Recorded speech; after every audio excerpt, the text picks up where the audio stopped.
Hello साथियों, जय भीम, नमो बुद्धाय।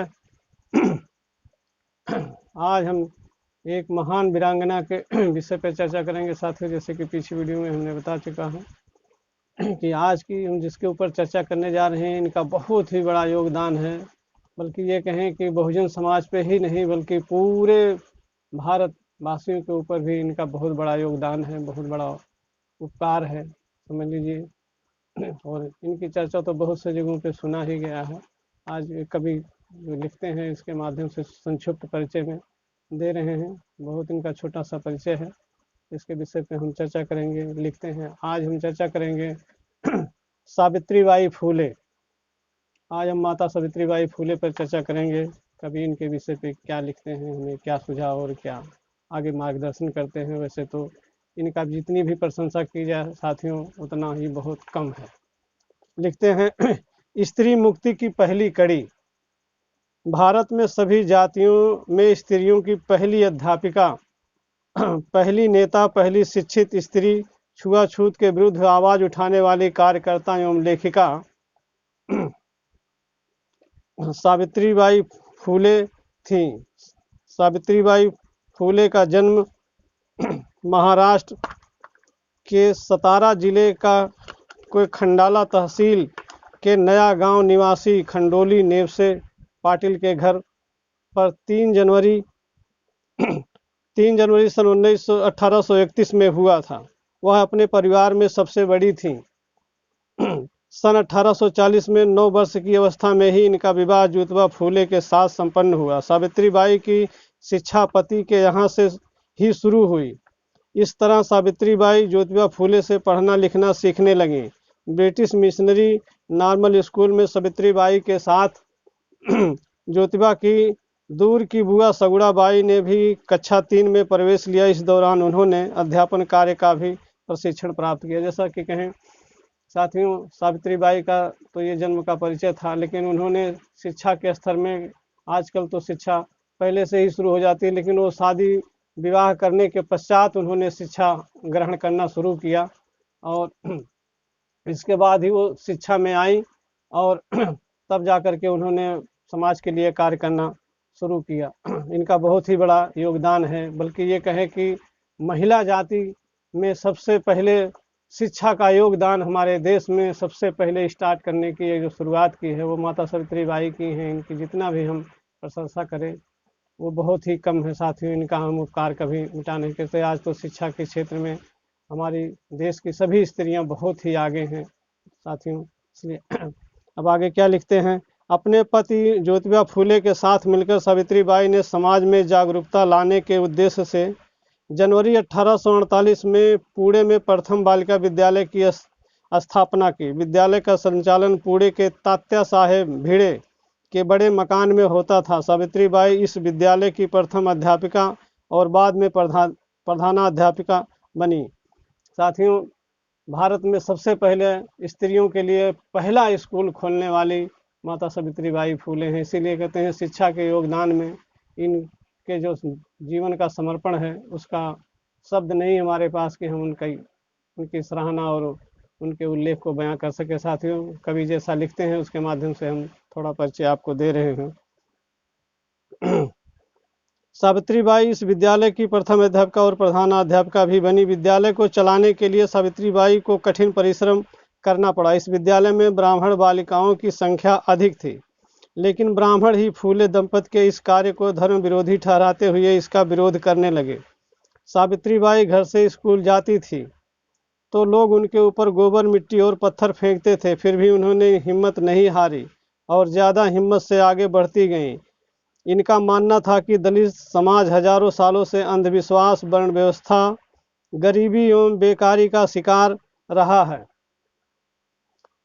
इस समाज को अगर इसे निकालना है तो शिक्षा ही एक माध्यम है। उन्होंने समाज सुधार के कारण शिक्षा के कार्य को ही अपने हाथ में लिया था। उन्होंने समाज को शिक्षा का महत्व बताया और दुखों का बड़ा कारण अज्ञान होना बताया। उन्हें पता था कि शिक्षित होकर ही दलित पिछड़े समाज में बदलाव हो सकता है और वो यह विचार दलित समाज में पहुंचाना चाहती थी। इसमें उन्हें सफलता भी मिली। साथियों, जैसा कि कहें कि माता सावित्रीबाई का जितना बड़ा योगदान है उसको हम भुला नहीं सकते हैं।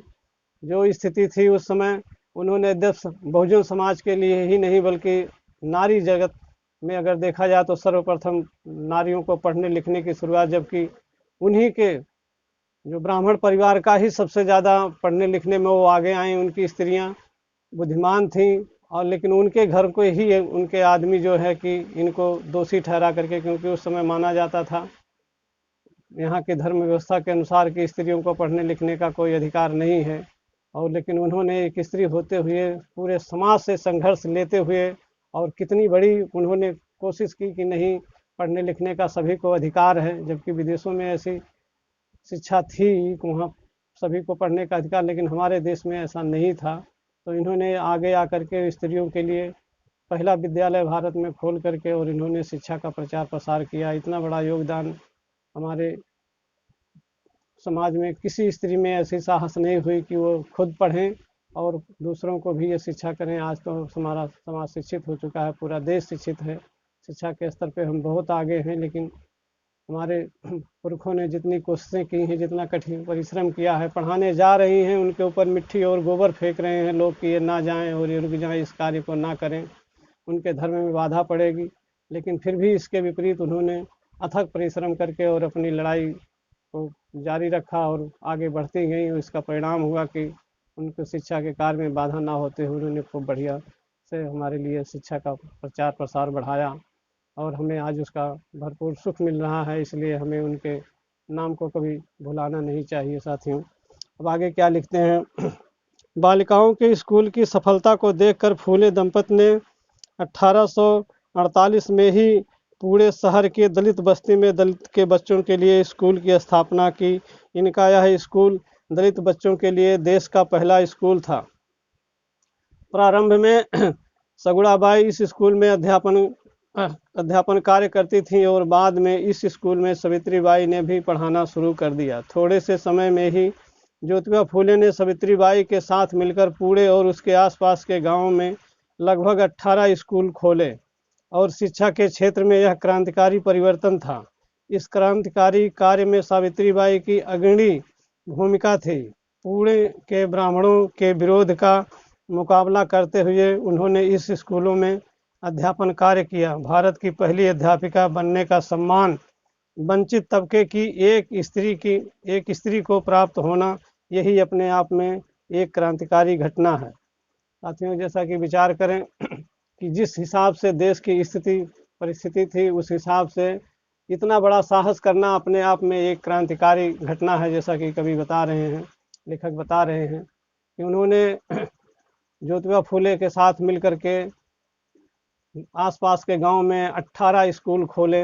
ये हम नहीं, ये किताब कह रही है, इसके माध्यम से बता रहा। और ये बात सत्य है, हम इस पर विश्वास भी करते हैं, क्योंकि उस समय शिक्षा का बहुत ही अभाव था देश में। तो इन्होंने शिक्षा के लिए जो अपना योगदान दिया उसको हम कभी भुला नहीं सकते हैं। जो अछूतों और दलितों की जो छुआछूत की धारणा से इतना ग्रसित था समाज, लेकिन फिर भी इन्होंने उसको नकारते हुए और अपने पूर्ण साहस और बल के भरोसे खूब बढ़िया मेहनत कर करके और दलितों को भी पढ़ने का बहुत सुनहरा अवसर दिया। इस अवसर के कारण ही दलित समाज बालक या बालिकाएं पढ़ने के लिए अग्रसर हुई और पढ़ लिख करके थोड़ा सा सुधार भी हमारे अंदर में हुआ, क्योंकि बिना शिक्षा के जीवन अधूरा होता है। तो हमारे अंदर भी कमियां थी। हमारे समाज की क्या स्थिति रही होगी। साथियों से मेरा निवेदन है कि इस पे विचार करें कि आज हमको अवसर मिलते हुए भी हम पढ़ाई लिखाई की तरफ ध्यान नहीं देते हैं। ये हमारे हक के लिए बहुत ठीक नहीं है। इसलिए ज़्यादा से ज़्यादा कोशिश किया जाए। हमारे जीवन को सुंदर बनाने के लिए पहला द्वार ही शिक्षा है। अगर माना जाए तो पहला द्वार ही ये शिक्षा है, और शिक्षा का होना हमारे जीवन में कितना अनिवार्य है ये हम सीख सकते हैं अपने बुजुर्गों से, अपने बुजुर्गों की कड़ी से उन्हें याद करके, उन्हें नमन करके हम इस चीज़ को सीख सकते हैं कि शिक्षा हमारे लिए कितना महत्व है। ज्योतिबा फूले को इसीलिए साथियों हम उन्हें, हमारे समाज के लोगों ने उन्हें राष्ट्रपिता का दर्जा दिया है, क्योंकि सबसे पहले उन्होंने ही हमारे अंदर चेतना की जागृति जगाई है। उनकी जितना भी प्रशंसा करूं मेरे पास वो शब्द नहीं है कि मैं बयां करूं। धन्य हैं माता सावित्रीबाई और ज्योतिबा फूले। इनको जितना ही नमन किया जाए, हमारे ऊपर उनका दिया हुआ कर्ज पीढ़ी दर पीढ़ी चलता रहेगा, हम इसे भुला नहीं सकते हैं। अब आगे कड़ी में लिखते हैं कवि, सावित्रीबाई ने ज्योतिबा फूले के शिक्षा कार्य की सभी महत्वपूर्ण जिम्मेदारियां निभाईं। जिस स्कूल में शिक्षा की आवश्यकता हुई, उन्होंने स्वयं वहां जाकर अध्यापन कार्य किया। सभी स्कूलों के व्यवस्थापन और संचालन का कार्य भी इन्होंने स्वयं ही किया। महाराष्ट्र में किसी भी समाज सुधारक ने अपनी पत्नी को समाज सेविका अध्यापिका बनाने का साहस नहीं दिखाया और ना ही सार्वजनिक कार्यों में भाग लेने दिया। इस विपरीत परिस्थिति में एक वंचित परिवार में जन्मी निरक्षर सावित्रीबाई का शिक्षा प्राप्त करना, अंग्रेजी भाषा का ज्ञान प्राप्त करना और अध्यापिका बनना अभूतपूर्व बातें हैं। मुंबई के प्रख्यात समाज सेवी मामा परमानंद ने सावित्रीबाई के साहस की प्रशंसा करते हुए कहा कि ऐसे विपरीत समय में जब एक व्यक्ति अपनी स्त्री को शिक्षित बनाता है और उसके द्वारा ब्राह्मणों के बच्चों को शिक्षा प्रदान करता है, और वह भी ब्राह्मणों के गढ़ में, इसके लिए सावित्रीबाई फूले की जितनी भी प्रशंसा की जाए वह कम है। सावित्रीबाई के व्यक्तित्व का एक अन्य पहलू उनका कावित्री होना भी है। वह आधुनिक मराठी काव्य की अग्रदूत थीं। उन्होंने अपने काव्यों में भी दलितों एवं कमजोर वर्गों के हित में शिक्षा का मूल मंत्र दिया। उन्होंने दलित शोषितों और उपेक्षितों को अपने बच्चों को शिक्षित बनाने का आह्वान किया। शिक्षा प्रसार के कारण ही वह शिक्षा का मूल मंत्र आज हमारे मध्य है। इसी के माध्यम से सावित्रीबाई ने नारी शिक्षा का आंदोलन खड़ा कर दिया, जिसके कारण ही स्त्रियां बड़े बड़े पदों पर विराजमान हैं और सिर उठाकर जी रही हैं।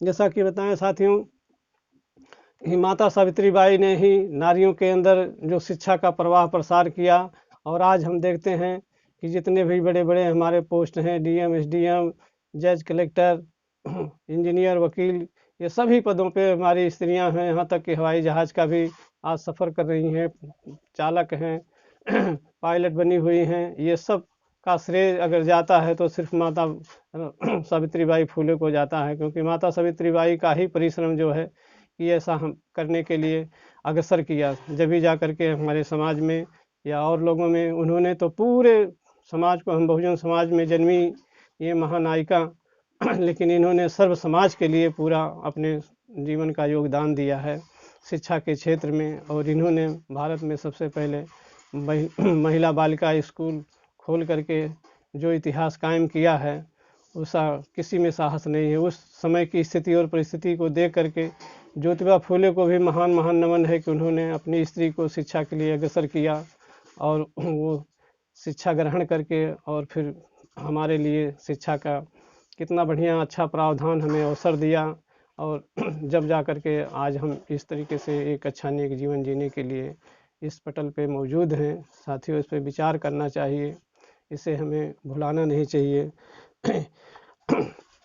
क्योंकि यदि हम इसे भूल गए, इंसान को हमेशा अपना भविष्य बनाने के लिए अपने पास्ट को थोड़ा बहुत याद करना ज़रूरी है। जब तक वो अपना पीछे की ज़िंदगी में खोना कोई बहुत अच्छी बात नहीं है, लेकिन फिर भी मैं बार बार चेतावनी देता हूँ कि अपने पास्ट को, अपने हम भूतकाल को भी याद करते हुए अपने बेहतर भविष्य के लिए हम संघर्ष करते रहें। यही हमारे जीवन का एक बहुत बढ़िया उद्देश्य होगा। युवा साथी इस पे ज़्यादा से ज़्यादा ध्यान दें और इसको अमल में लाएं। जब तक हम किसी चीज़ को जानेंगे, जान करके उसको हम अपने जीवन में अमल में लाएंगे, तभी हमारा जीवन एक बेहतर और एक नेक इंसान के जैसा जीवन व्यतीत हो सकता है। यहाँ तो कवि ने बहुत छोटा सा परिचय हमको माता सावित्रीबाई का बहुत छोटा सा परिचय दिया है। ये एक कावित्री भी थी उस समय में। इन्होंने बहुत सी किताबें लिखी हैं, काव्य की रचना की हुई हैं, और इनके विषय में अगर खोला जाए तो पूरी किताब की किताबें लिखी हुई हैं। इतिहास में इनका परिचय मिलता है, क्योंकि ये तो हमारे बहुत नज़दीक के लिए हमारे बीच की नायिका हैं, जो कि इनका परिचय अभी भी थोड़ा बहुत मिलता है। लेकिन इसे हमारे देश की जो हमारी विरोधी बहुजन समाज के विरोधी जो ताकतें हैं, इसे मिटाने की भी बहुत सारी कोशिशें की हैं, लेकिन इन कोशिशों के बावजूद भी इतिहास में इनका परिचय मिलता है। कभी इसलिए इसको संजो करके रखे हैं और हमारे बीच में इसको प्रस्तुत करते हैं। अब आगे की लाइनों में क्या लिखते हैं। सन 1897 में महाराष्ट्र में हैजे की बीमारी फैली थी। हजारों लोग इस बीमारी से मर रहे थे और सैकड़ों परिवार बर्बाद हो रहे थे। लोग गांव और शहरों को छोड़कर जंगलों की ओर पलायन कर रहे थे। ऐसी स्थिति में सत्यशोधक समाज ने हैजे के इलाज की जिम्मेदारी संभाली और खाने पीने व अन्य सहायता के लिए सावित्रीबाई ने अनेक केंद्रों की स्थापना की थी। इसी दौरान एक बीमार बालक जिसे कोई छूने को तैयार नहीं था, उसे सावित्रीबाई ने अपने कंधे पर बिठाकर अपने पुत्र यशवंत के दवाखाने में ले गईं। इस कारण सावित्रीबाई को भी हैजे की बीमारी ने पकड़ लिया और अंत में बीमारी के कारण 10 मार्च सन 1897 को उनका परिनिर्वाण हो गया। इस महान नायिका का मानना था कि शिक्षा से ही मनुष्यत्व प्राप्त होता है और पशुतत्व समाप्त होता है। साथियों, जैसा लास्ट में जिक्र करें कि इन्होंने सत्यशोधक समाज की स्थापना की। सत्यशोधक समाज में लोगों को संगठित करके और उन्हें एक अच्छी विचारधारा से जोड़ करके, अब जैसा कि लास्ट में की लाइनों में बताते हैं कि सन 1897 की ईस्वी में हैजे की बीमारी देश में फैली और सब लोग उसमें मर रहे थे। आज तो हम लोगों को हॉस्पिटल और डॉक्टर सब मौजूद हैं, लेकिन उस समय ऐसी स्थिति नहीं थी। देश में बहुत गंभीर हालत थी और एक हैजे नाम की बीमारी जिससे कि बहुत से देश के हमारे जो है कि नागरिक मारे गए। और उस हालत में इन्होंने देखा कि ऐसे हो रहा तो अपने पूरे सत्यशोधक समाज के नागरिकों को भी इस बीमारी के इलाज के लिए लगा दिए। लोग गांव को और घरों को छोड़ करके जंगल में रहने के लिए मजबूर होकर के जा रहे थे, लेकिन माता सावित्रीबाई अपना साहस दिखाते हुए उन्होंने रोका। अब उसी के दौरान एक ऐसे बच्चे को हैजा हो गया कि जिसको कोई उसे छूने तक और उसके पास जाने तक भी हिम्मत ना कर रहा था, लेकिन धन्य है माता सावित्रीबाई, उन्होंने अपने कंधे पर बिठा करके उनके पुत्र यशवंत जो थे वो जड़ी बूटियों के डॉक्टर और दवाई देने का उन्होंने कार्य करते थे और उनके यहाँ ले गई।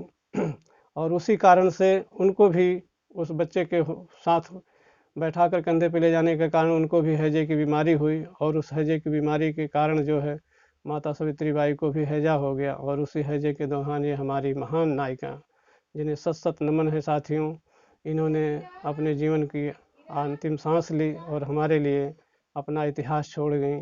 और हमें गर्व है ऐसे अपनी महान नायिका को कि हम इनको याद करते हुए और सत सत नमन करेंगे। साथियों, आज की ये वीडियो थोड़ी सी बड़ी हो रही है, इसलिए हम इस वाणी को यहीं पे विराम देते हुए आप सभी को जय भीम, नमो बुद्धाय।